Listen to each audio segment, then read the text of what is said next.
uh, being recorded on record, and guidance for the steps and the path that we follow through. Because as we all understand, we do want to come to a conclusion on this, and presuming that the conclusion might very well include some very important legislation, and remembering that as we do this and with the guidance and steps that you're all providing, that what we're going to end up really doing is simply continuing to implement and reinforce the New York State Department of Health codes as they regard septic systems and the special needs for the septic systems around the lake. And with that, I am going to let Dave Wick get over and get us, we got an interesting program today, I hope. I believe. Thanks, Thank you, Ken. So our agenda looks similar to last month because we're trying to advance the three general topics that we've been working on. One is the literature review of various scientific studies that have taken a look at septic system or on-site wastewater treatment systems on water quality. Secondarily, we've been looking at what current programs exist across New York State and the Northeast in terms of septic system inspection programs for various lakes.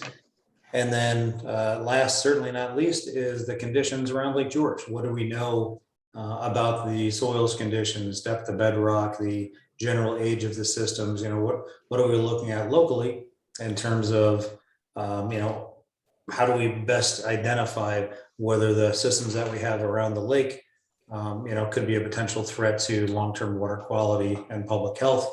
And so what we did is asked Jason Kokinos, he's our new analyst, to kind of put together a presentation on two of the three topics. And Sean Doty is going to give us a quick highlight in the middle of that presentation, just kind of where we are for literature review.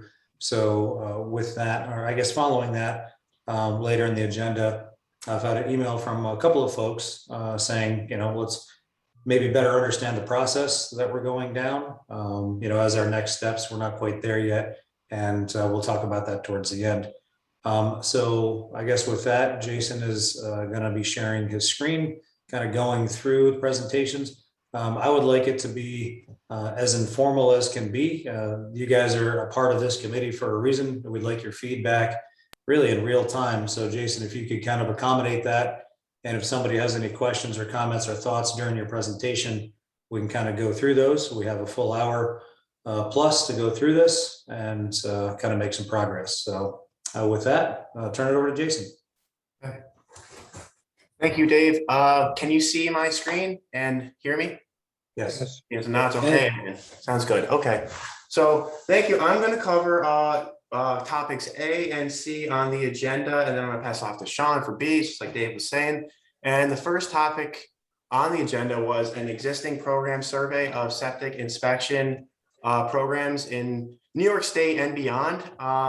So we did a full exhaustive web survey of these programs, 12 in total. I reached out to every program in New York State. That was 10, and I heard back from 8 of them and spoke with them. So thank you to some of you who did speak with me, Sue and Bolin. And I got a lot of good information, and we are in regular contact with them, you know, to know their programs and to build them. So this is them in total, and this is the locations, a lot on the Finger Lakes. Things that we learned was that their performance standards are often built on the DOH 75A in general, explicitly. So Westchester County towns have ones that are built on Westchester's code, but Westchester County's code is built on the New York State DOH. It really all does sort of boil down to that, that appendix. I looked at inspection frequency with these programs. 9 of the 12 inspect septic tanks at property transfer. 5 of the 12 inspect property septic tanks at a certain frequency every so many years. 4 of these 5 were on a 5-year inspection rotation, and one, the County of Cayuga, was based on the distance from the lake and the age of the system. A lot of different things went into how frequently these systems were inspected. And there was a kind of a breakdown of how to do that in their regulations. One, the town of Otsego, or excuse me, the Otsego Lake Village of Cooperstown inspects their systems every 10 years recently. They were doing it every 5 years, but without changing code or anything, they just in practice started reducing the frequency that they do seasonal or single family homes, just because they noticed they didn't need to do it as much. One program I looked into, Algonquin Highlands, Canada, they did a one-time inspection of every system in their town over 5 years. I looked into inspectors and training, and so 7 of the 12 programs I looked into have internal staff doing the inspections, at least in part. 4 of those do have the option of third-party haulers or someone that they certify to do the inspection too. The other 5 explicitly sub it out to haulers or third-party contractors to do their inspection. Nothing done by the actual municipality or county. The way that these are generally organized, so in the Finger Lakes, there was a pattern that they were organized around a conservation district with towns all kind of putting in a certain amount of money, whether it was equally. Cayuga Lake, they all pooled their resources equally, each town in this coalition. In Canandaigua, they broke up the cost of the inspection program based on water purveyor amount. So how much each town took out of the lake was how they broke up the inspection cost that went to them. New York City is organized by the DEP, so that was kind of their way of rallying and coming together. And the other ones were just organized in at the town or county budget level. So it was just done stopped at the bounds of the town or the county and was just part of their law and organized and run by them. I asked about fees with all these places, and they range from no fees being charged at all. So that was the New York City watershed charged no fees. They just required that this be pumped, or there would be a penalty involved, but no fees charged up front. And then the village of Cooperstown does not charge any fees, just to be in good relationship with the property owners. Generally, I noticed that the higher fees were the programs that had their internal staff doing the inspections, not the ones that would conscript it out to the third-party haulers. And asking Canandaigua Lake and the Western Finger Lakes program both run out of Ontario's county's conservation district. Fee per inspection in those programs is $175 per inspection. They do about 200 inspections per year, and it covers about 25% of the program. Just one benchmark for that. For the number of inspections per year, I got 8 responses for people that knew how many they were doing or had up-to-date records that they could share with me. And a pattern that I saw was that the fewer number of inspections were done by internal inspectors. So programs that dealt with less than 200 a year were doing it with their internal staff. But when inspections got higher, 300, 1,000 plus, 2,500, Cayuga County estimated they do 2,000 to 3,000 inspections a year. That was done by haulers, and then the county just manages the paperwork and manages the program internally. They had about 1.5 staff that just manages those couple thousand inspection papers. In terms of the inspection area where these programs are looked at, it was split 50-50 between whether it was in proximity to a resource, whether X amount of feet from a lake or a stream, and the other 50% of the programs was just at the bounds of the town regardless.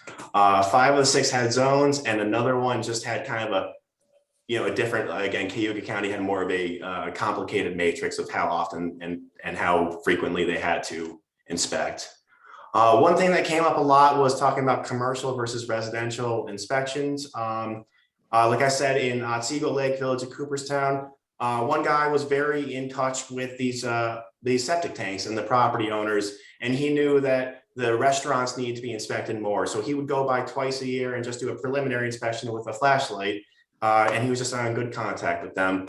And other people have mentioned to me that these Airbnbs or short-term rentals maybe taxing the septic systems a bit more, and they need to be addressed.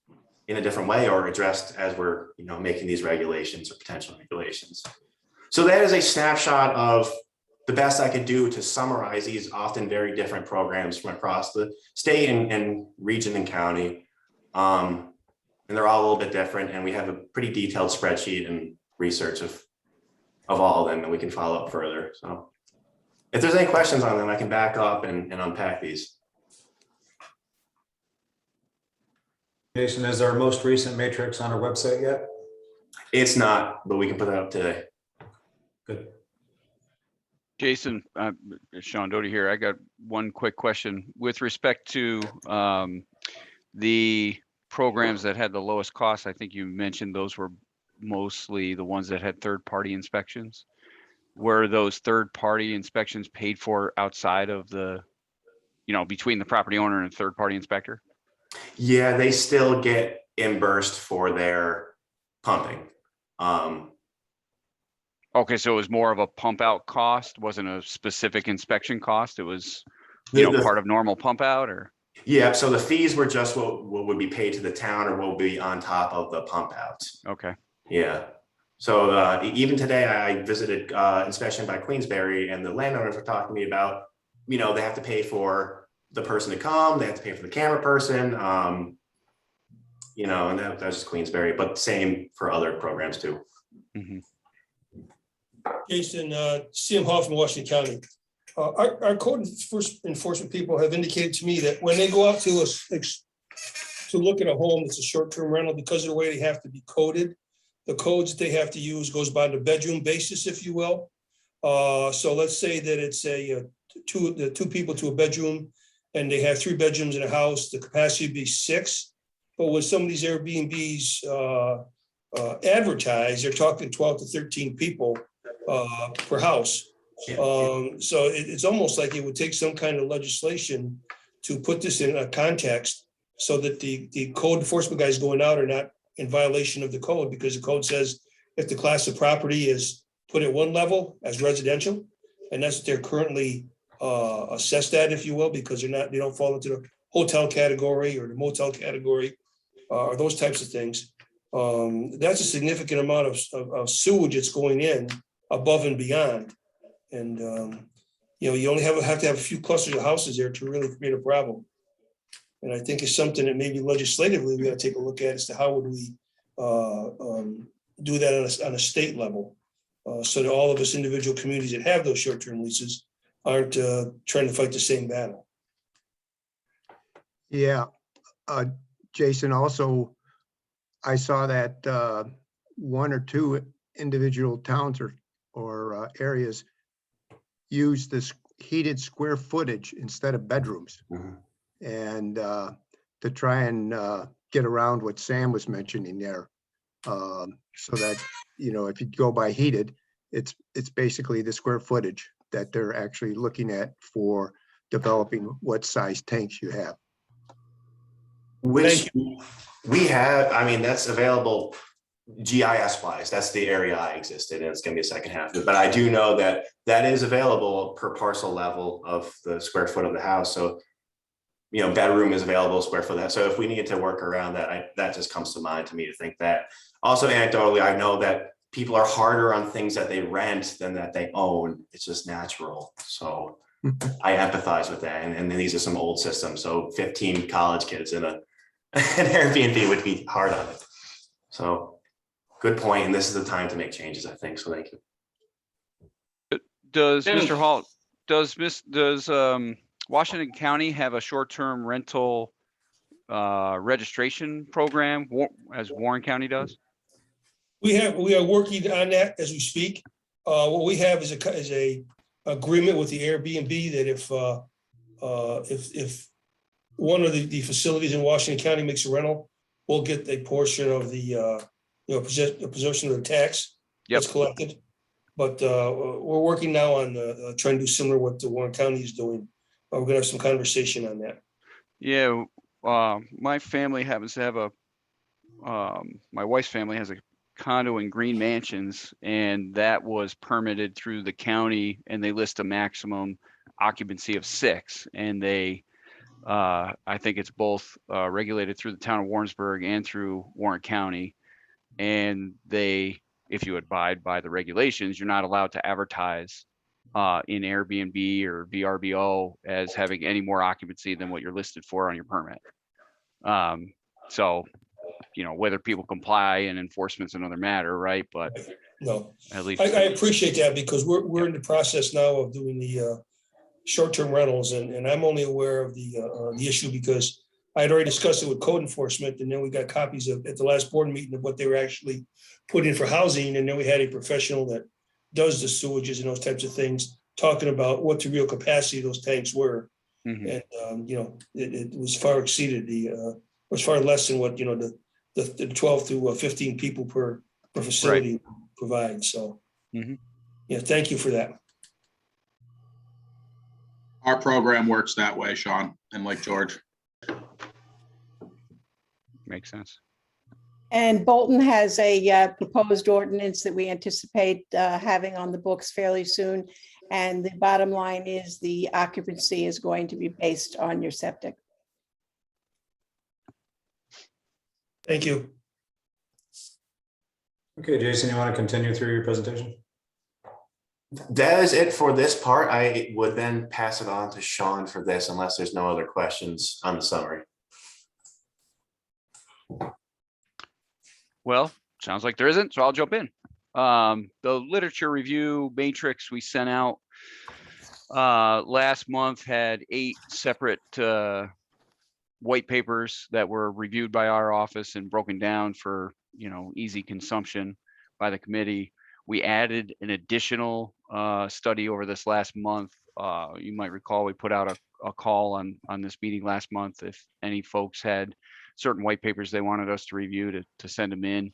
I know that I don't believe Chris Novinsky's on the line today. I got an auto response. I think he's out, and he had mentioned that he had one. We're at the point where we feel like we're towards wrapping up the literature review unless we get further direction by Dave or the committee.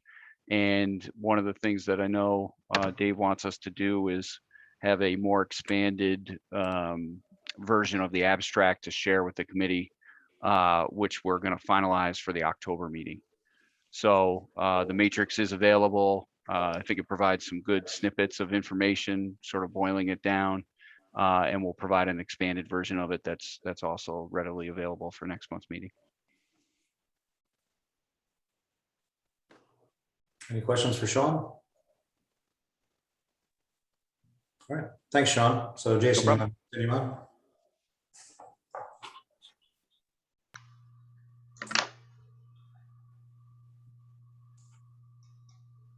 Good. So I'll move on to C, which is our GIS analysis of septic systems in the park. And the purpose of this was to get an estimate of the total number of private septic systems, a benchmark of what we'd be looking at for a program like this in the Lake George Park, and explore the system's proximity to resources of concern for septic, putting it in perspective, how important is this issue and is it warranted to look at in the way that we are.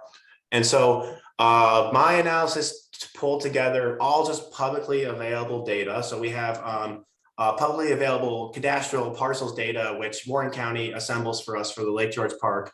I projected it and just pulled out those parcels that had sewage as private. There was community, public, none, etc. So just ones that had private. And then I got rid of parcels that obviously would have nobody living in them, ones that are marked as vacant or forested or natural land and such like that.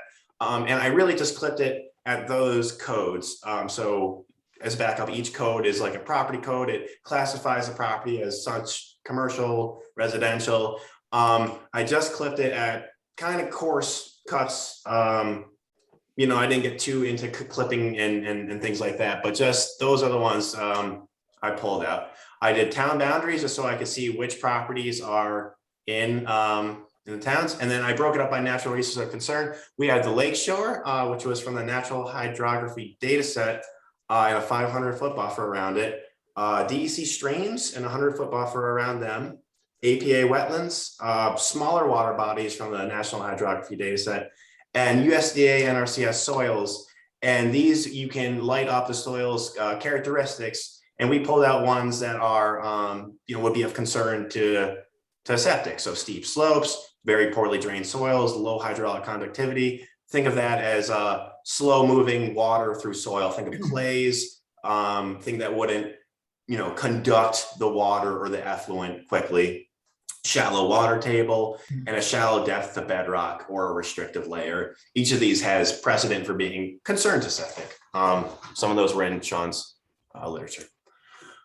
So my first step of it was just to map the resources in the park. So here are all the aquatic resources, sans the actual Lake George shoreline. Blue is the smaller hydrography water bodies, think ponds, think smaller lakes that are in the park.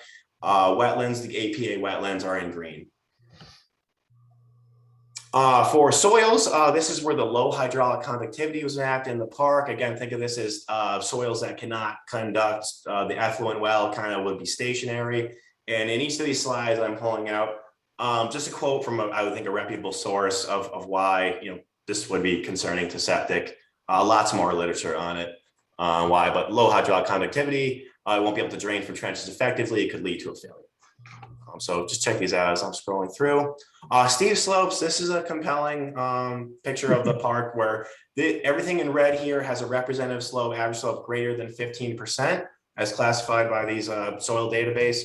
So you see a lot of it, all over the park. And, that is challenging to designing, placing septic systems. Here is a shallow water table under 30 centimeters, approximately 1 foot. That would also be, challenging for septic placement. And shallow depth to restrictive layer. This would be like a bedrock type of situation where things cannot, sufficiently seep into the ground to be treated the way that, we'd be up to code. And so I mapped all those critical resources or things that would be, important to septic. And then I also mapped what we considered a critical environmental area. And this was the total lake shore with a 500-foot buffer, and then each stream with a 100-foot buffer. And it made an entire area of land in the park. And of course, a big chunk of this area is actually going to be the wetted lake surface. So if you see at the top of this table here, I broke up the total area and the Lake George area. So the actual critical area was 15,000 acres. And below, I just broke out how much of that 15,000 acres was these critical, challenging environmental resources. And as you can see, 5% of this area has low hydraulic conductivity. Just under 2% has a shallow depth to restrictive layer. Near 14% steep slopes. 10%, almost 11% has a shallow water table. So again, just recognizing that in the park, there is a lot of resources that could be challenging to septic placement and, warrant a septic inspection program. And so I cross these with our parcels. So everything you see here, red and yellow, is a parcel that has a private septic system to it. The red parcels are those that are intersecting with orange. So the red ones are the ones that are in this critical environmental area. So in total, there was 3,439 parcels in the park that were within the critical environmental area and had septic system. In total, the total number of septic systems in the park was closer to 6,000. That was not in the presentation right now, but that's just, I can put that on when we post this up. But that would be the count of every yellow and red parcel. But here, just this table is just considering the red. So of all the red parcels, 12% intersect with APA wetlands, 3% intersect with smaller water bodies, 15% intersect with low hydraulic conductivity clay type soils, 17% intersect with shallow water table. So again, just noting that the parcels that are in this critical environmental area have a not insignificant fraction of their area is in theory unsuitable for soil or challenging for septic. And based on this, so each of these parameters, so each of these items of concern, resources concern, I gave a point value. So if a parcel intersected in the critical environmental area, I gave it 2 points. And if it intersected with each of these other types of environmental resources, I would give it 1 point. In theory, that would make it in a way where if they intersected and there was a lot of resource concern overlaid on one parcel, it would light up on the map and say, hey, this is something important, you know, it's worth looking at. There's a lot of challenging environmental factors to septic placement here. And when zoomed in, when I give each of them a score and zoom in, this is a, you know, assembly point kind of area, it comes up looking like this. So you see some darker red parcels. This would be a place where they're both close to the lake shore and have low draining, low conductivity, and maybe interact with a wetland, etc. And here is a visual breakdown of how each of them scored, and then this is the average score per parcel. And the highest ones were, in theory, the ones that would have the highest score would be the ones that have the most resource concern in their septic systems. So high on that list was Dresden, Putnam, Ticonderoga, just natural resources in proximity to septic system parcels. Wow. So, Jason, so basically what you've identified here is within the towns, you could prioritize what septic systems you want to look at first because of their overlay with multiple environmental conditions that are not conducive to necessarily septic systems. Yeah, and I don't want to pretend like I came up with this idea all by myself. This is built on the Lake George septic. It's a similar kind of methodology, but yes, it takes the environmental resources and overlays them. And Thanks for the shout out. yes, I didn't want to. Oh, The other helpful thing that ties in with this is water quality testing. So at some point in time, we can also get in the water and possibly that's maybe further down the road, but this is awesome that it's been done for the whole basin. Thank you. And again, sometimes this is my GIS talking. Things are looked at the appropriate scale, and this is like a basin-wide analysis. And I know we can take this finer. I have talked with Tom Snow of DC, and when we get to that point, I would like to take this a bit further, but this is at parcel level. So, thank you. Yeah, Jason, this is Tom. I think you've done a great job. Certainly, if you could incorporate parcel size into it, that is certainly a factor with not having enough reserve area to meet 75A standards. When I looked at the soils, there were quite a few soil types that were excessively well drained and had really high KSAT numbers, conductivity numbers. So I know you had the low conductivity numbers, more of your C and D soils. But even sort of on the flip side, I know there were a number of soil classes based on NRCS's classification where soils would be restricted because they perk too fast, kind of thing. So, I don't know how that would change potential, your scoring and whatnot, but I would assume that it would only further refine what you've already done at this point, which I think is great. Yeah, Lake George did that. They gave it a lower score, if I remember. They gave it a half a point, and that would be something easy to do. Because that would just, in theory, shoot it right to the lake. It's both of them. You want that sweet spot, I know. And I know a number of the towns or the counties could use this information too to help sort of identify where to, focus the septic funding that's been provided to the Lake George area and help them sort of direct, if you want, or help the decision-making process on that as well. So I see what you've done can be used in sort of a cross-cutting multitude of initiatives up on Lake George. Or at least that would be my suggestion. Jason, can I jump in for a second? This is Tom Jarrett. I'm going to echo what Tom just said. Many times the higher permeability soils, the high KSAT soils, as he referenced, are much more problematic than the low KSAT, the low permeability soils. With a properly constructed system, the low permeability soils can provide additional treatment that the higher permeability soils cannot provide. So, but there's a lot of factors that enter into this. So there's a lot more work that we need to do. Definitely. Good point. Certainly.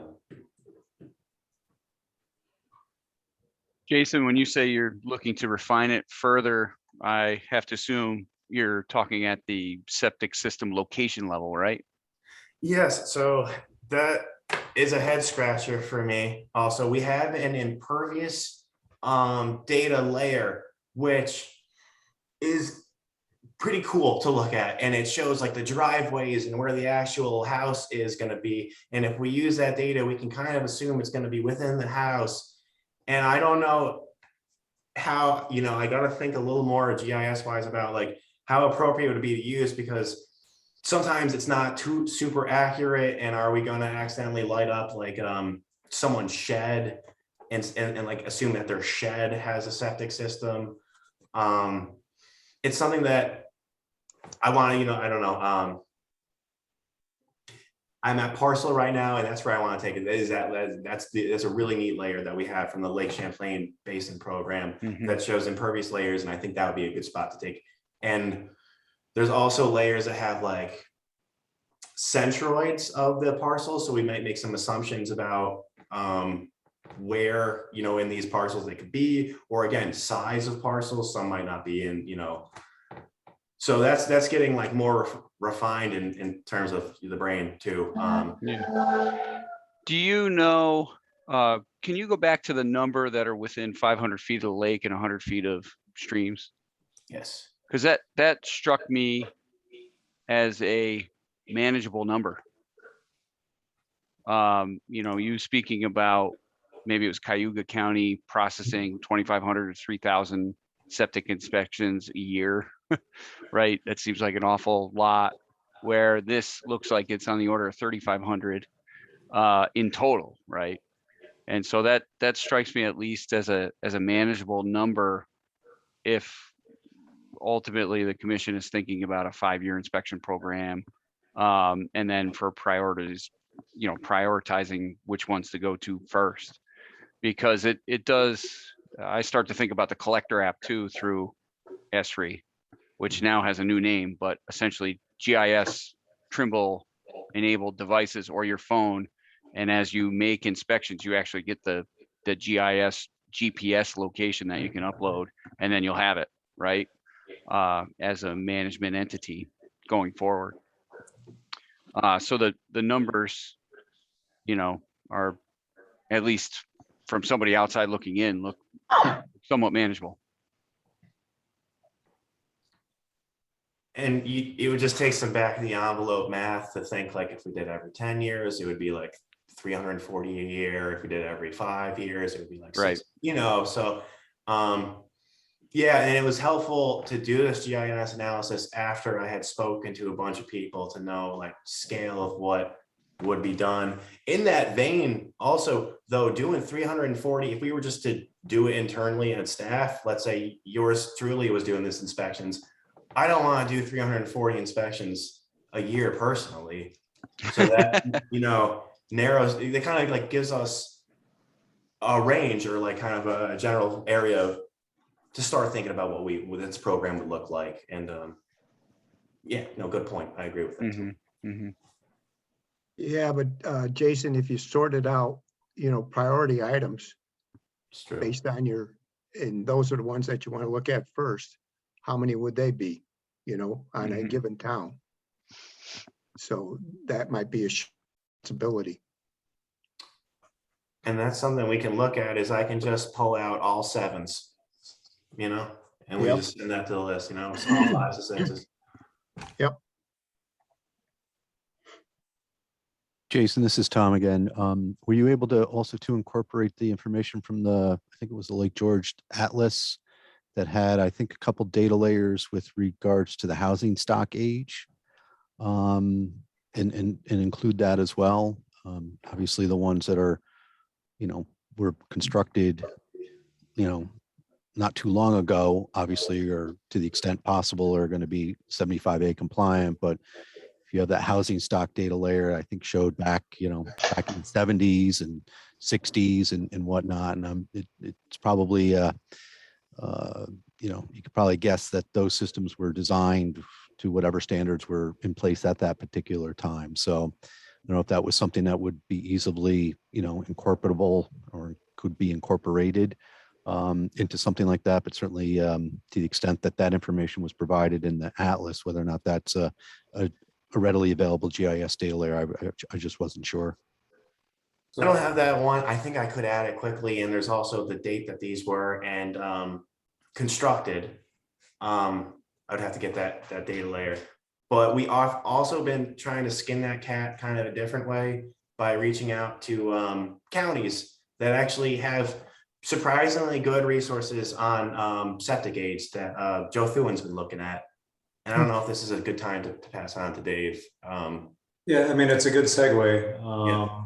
I can reference that. So Tom, I'll read everybody Joe's email. Joe is off today, but he provided kind of a written summary that he wanted me to read at today's meeting. So he says, just an update on the availability of on-site wastewater treatment system permits to assist in identifying the age of septic systems in the basin. I have been in contact with Washington County and each town inquiring about how they archive permit data and if this data may be easily exported. Based on my conversations, the availability of digital data is better than anticipated.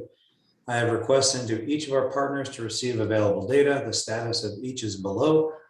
Lake George provided data on septic permits issued since 2015, as well as data collected for their septic initiative. Thank you, Dan Baruch. Bolton, until recently, data is maintained in paper copy only. Digital data from the last year will be provided. Thank you, Cheryl Bolton. Queensbury, digital permit data exists. George Hilton is working to export the data from the watershed. Data is pending. Thank you, Craig Brown and George Hilton. Hague, the town maintains paper lists of permits dating back into the 1970s. These lists of permits, including tax map number, will be scanned and provided. Data is pending. Thank you, Catherine Clark. Ticonderoga, the town is reviewing available data and will be in touch. Thank you, David Burrows. Washington County, the county maintains a digital database of septic permits dating back to the 80s. Exporting the data to Excel is feasible. Data requests must be authorized by John Graham. John has been out of the office, but I have a call into him and an email requesting available data. Thank you, Pat Freeborn and John Graham. So it sounds like Joe is kind of on top of that and is going to be working with the towns and the counties to see if we can incorporate exactly what you're saying, Tom, into this mix and see if we can kind of paint, kind of the final holistic picture as to what we think is the reasoned understanding of the status of systems around Lake George. That's wonderful. Yeah, so that will probably take another month or so to compile in a fashion that makes sense. That's a fair amount of data that may have to be all rectified to a certain path and put into the system, but it's definitely on the list.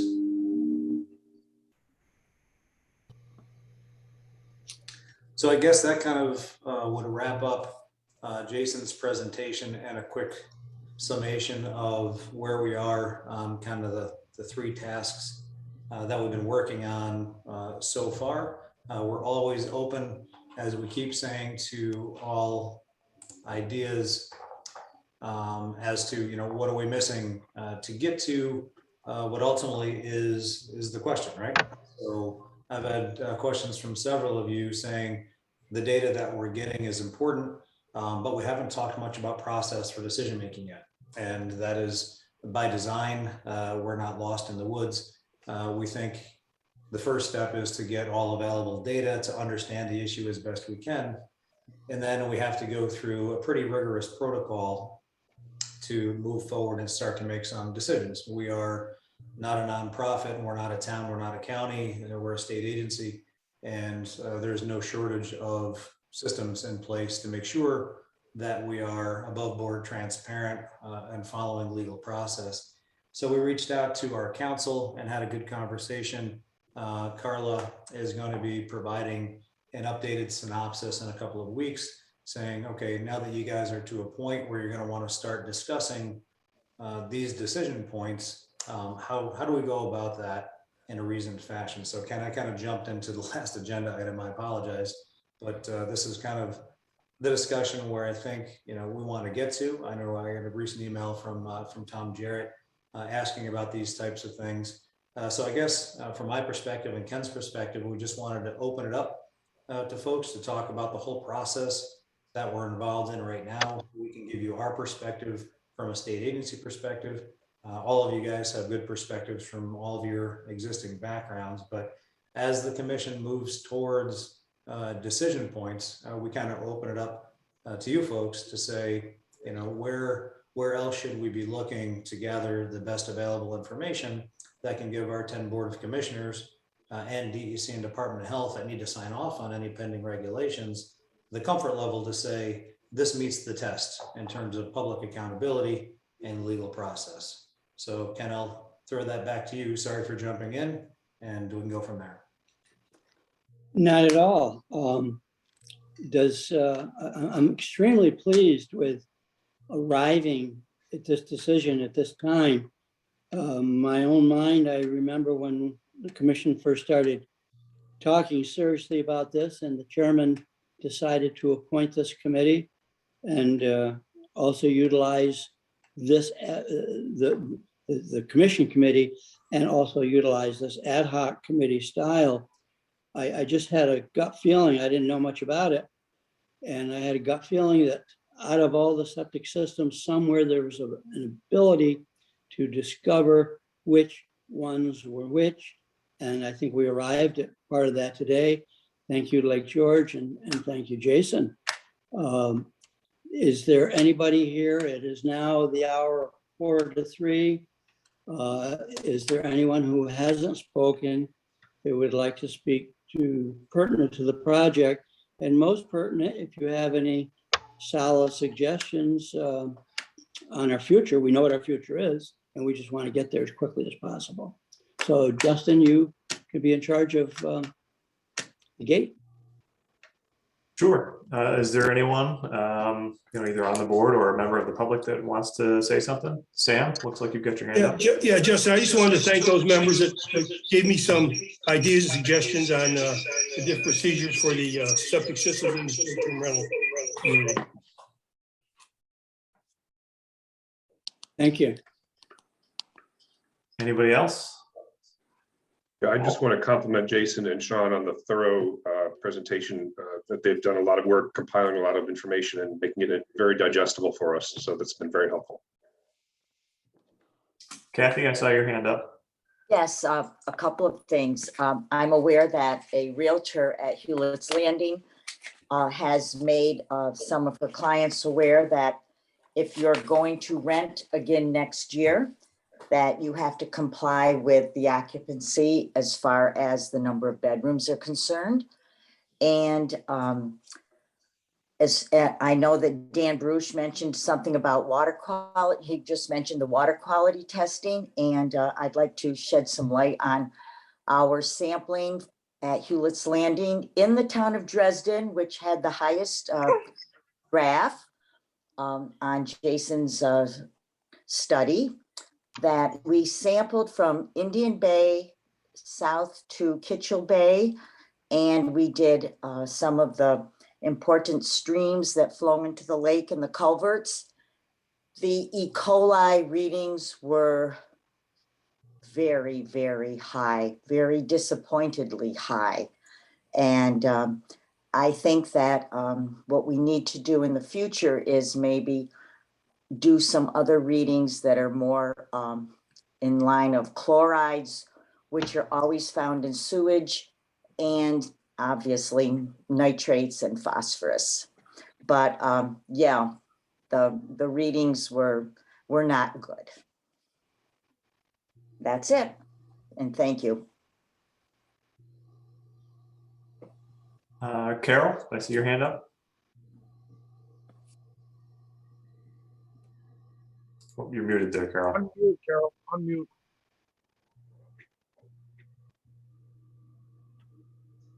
Sorry. along those lines, Kathy, I think we really need to focus on not just measuring TP, but also measuring measuring orthophosphorus. This is really going to be critical in the future. A lot of these septic studies that we've been looking at, and certainly the ones that are in the literature review, most of them have ignored the orthophosphorus component. A lot of the speciation work needs to be done, speciation of the phosphorus. So I'm really hoping we start focusing on that going forward.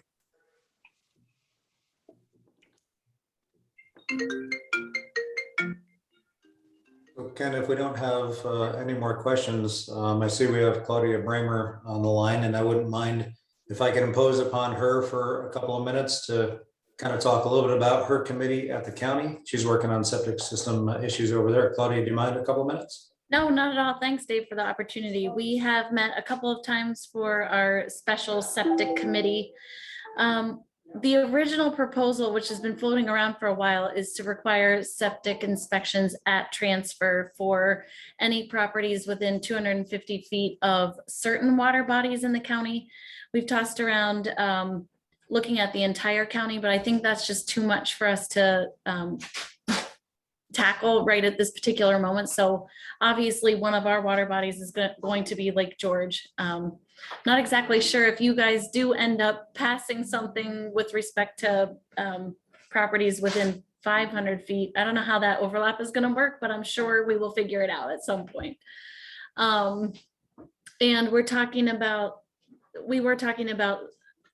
exempting Bolton and Queensbury since they already have laws, but it was really interesting to see that data about the water quality and the need or the problems that might be related to septic systems in certain parcels. So I'm actually was just about to send you an email, Dave, to ask you if you wouldn't mind sending that info, because we did get the state funding for replacement costs up to the $10,000. And I was talking to Ethan Gaddy this morning from the planning department, and he's not able to make it today, but he did tell me that we have far more in application requests for that funding around Lake George than we have received money for. So I think he said something like we've received requests in the range of $500,000 and we only got $340,000 from the state. And that's just for Lake George. That doesn't cover any of our other water bodies in Warren County. So anyway, he's telling people around the lake to continue submitting their applications because we are hopeful that we'll be able to use that information to convince the state that we need more money to help Lake George and help our water quality. Of course, we know that other I say not-for-profit organizations in the Adirondacks are also going to be approaching the state to try to get money for other water bodies. But anyway, it's something that I think needs to go hand in hand between a law that requires these septic inspections and potentially upgrades with money that we can help landowners, because we know not every landowner around the lake is rolling in dough.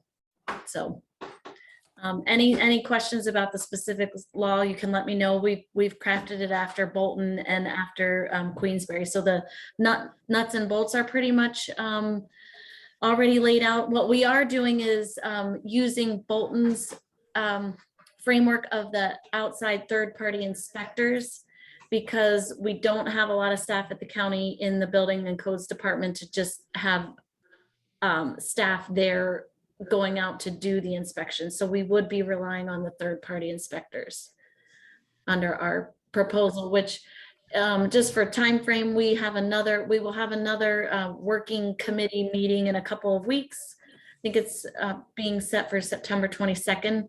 And then we are scheduled to present to the Warren County Board of Supervisors at a workshop, an official workshop meeting at the end of September.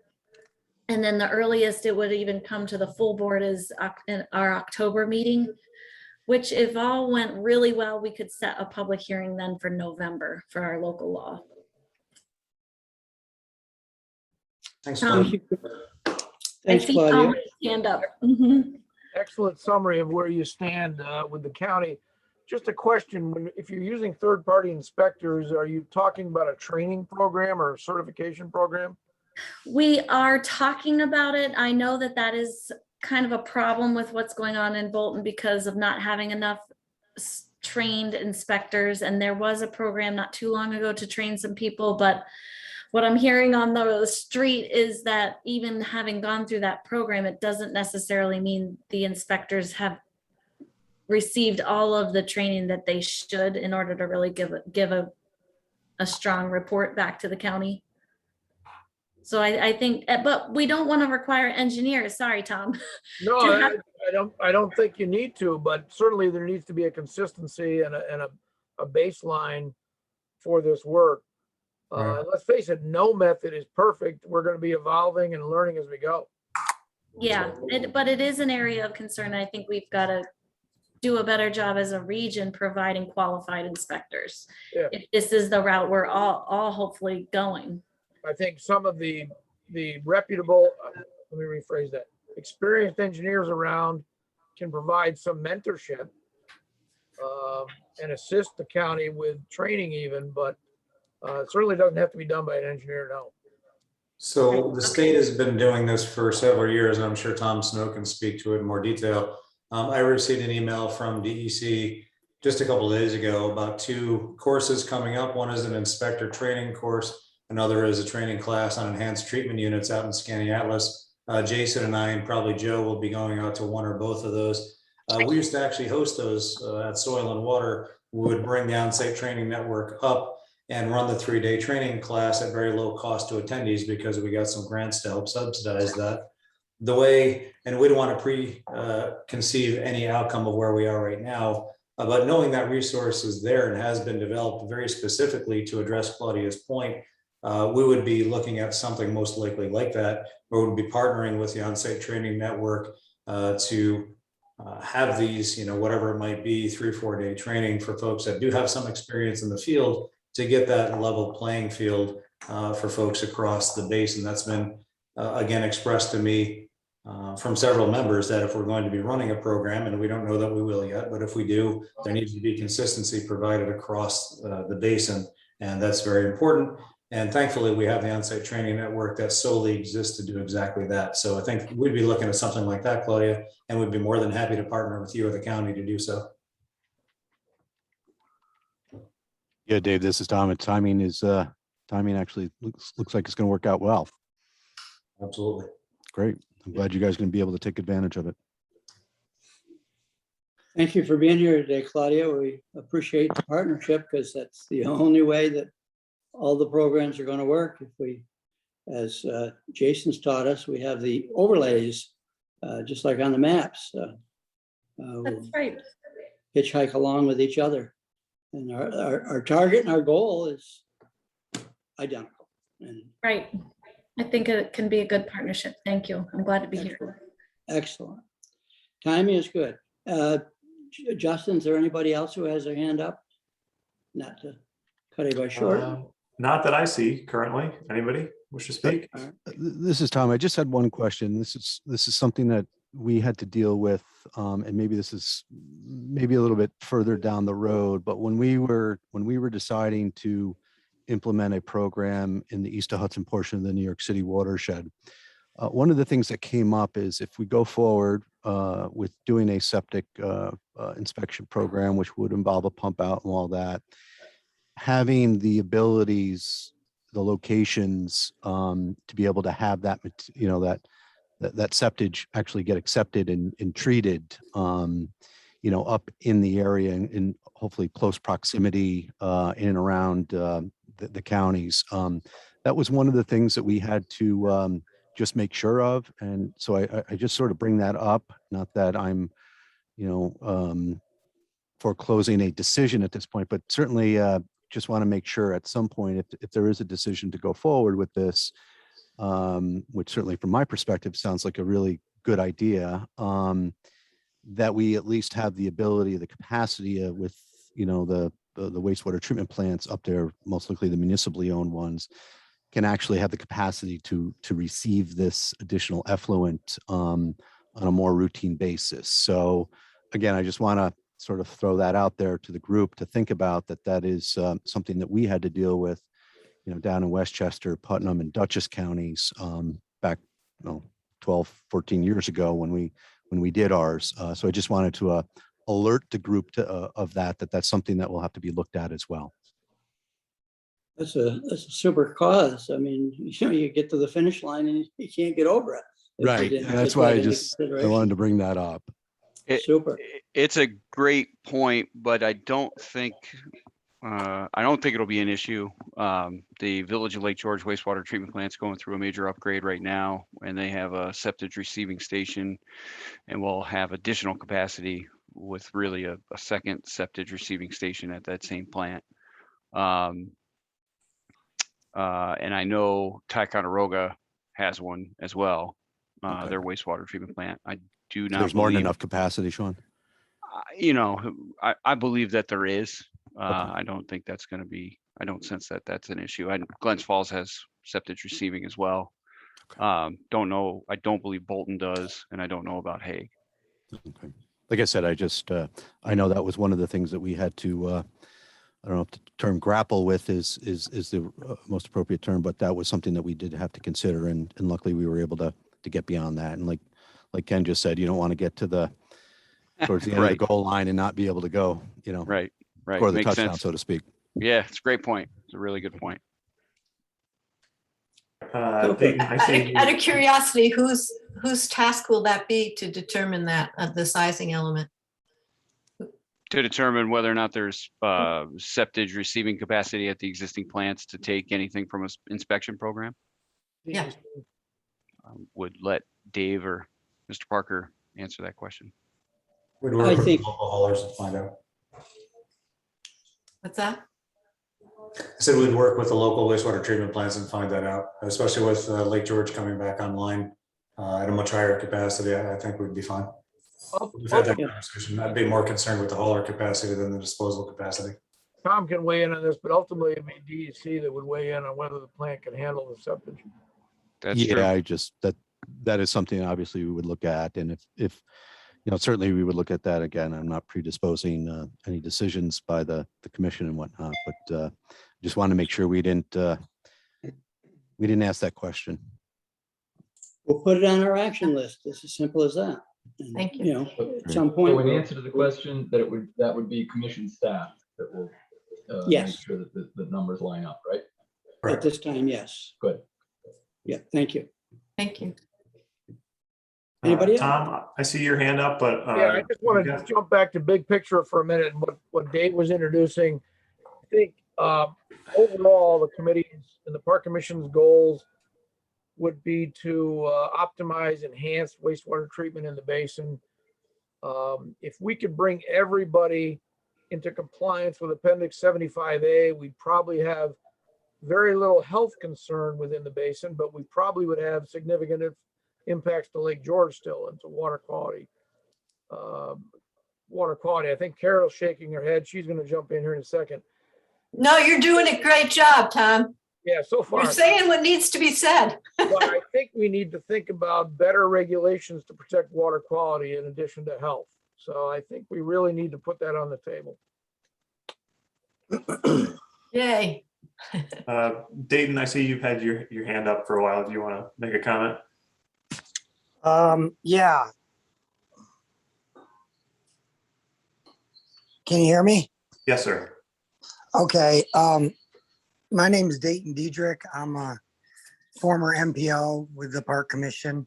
I've clocked a lot of hours on the lake, and I see increasing numbers of cormorants every year, and there may be something in place to try to combat this invasive species, but I find myself more and more concerned with every trip I make down the lake. Their numbers are increasing, and the smaller islands and the Narrows and the Mother Bunch and even Hague are being really affected by this. And I apologize, I'm not savvy if there's anything in place currently, but being a long time lover of Lake George, it was really something that I wanted to find out more about, and just I saw there was a meeting, so I joined. So forgive me if I'm, kind of in the dark here, but is there anything that's being done to try and dissuade these birds from overtaking the smaller islands on the lake? So Dayton, if you want, you can reach out to me offline and talk about it. DEC had a program for several years that they have not done in the last few to deal with cormorants, but go on our website, you'll find our number, reach out to me and we can talk about that a little bit more offline.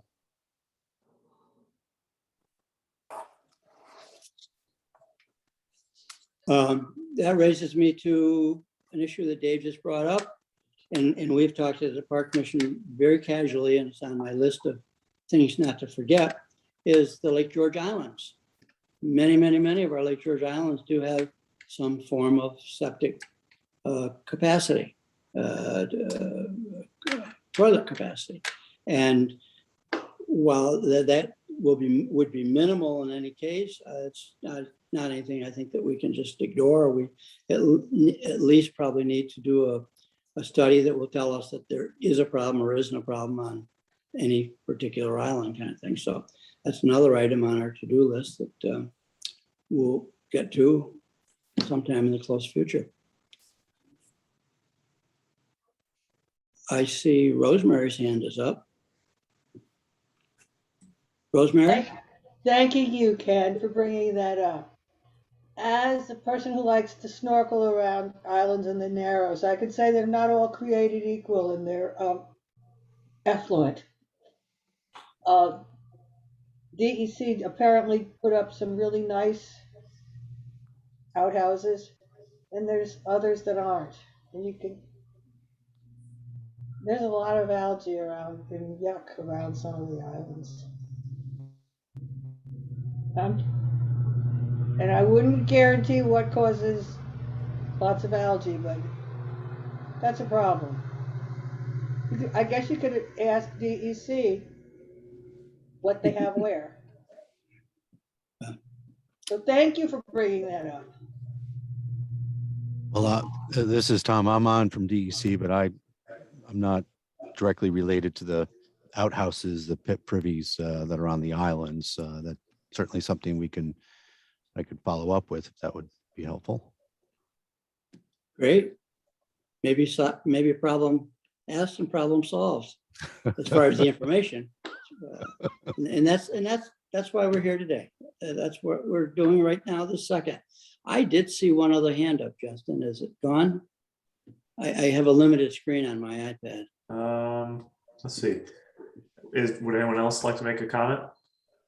I just wanted to mention again that Bolton's new septic ordinance requires enhanced treatment units for all the islands within the town of Bolton. For all of the islands?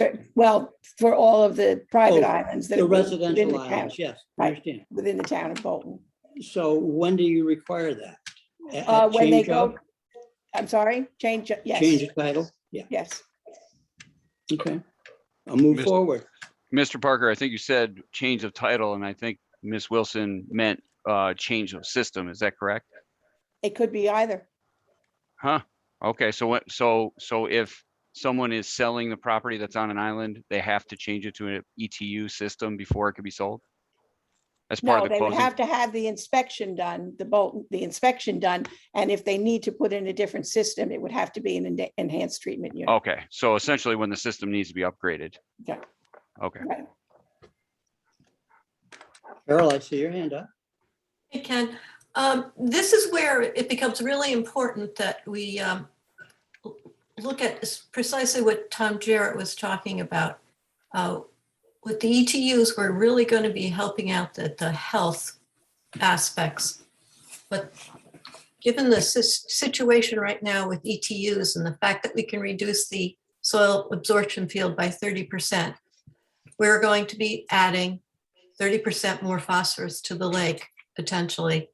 This is huge. It's going to be disastrous for Lake George unless we get rid of that regulation exempting and exempt Lake George as the New York City watershed is.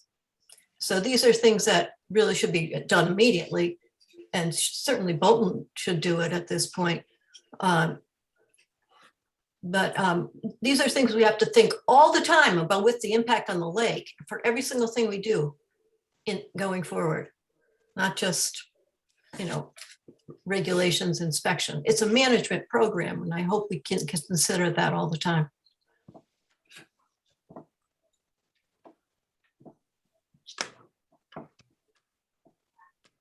Justin? No, I don't see any other hands up. Okay. Well, it's 9 after the hour. For those of you who give your time freely, please mark your calendars for the October meeting of Thursday, the 7th at 2 p.m. Same time, same place kind of thing, and new conversation.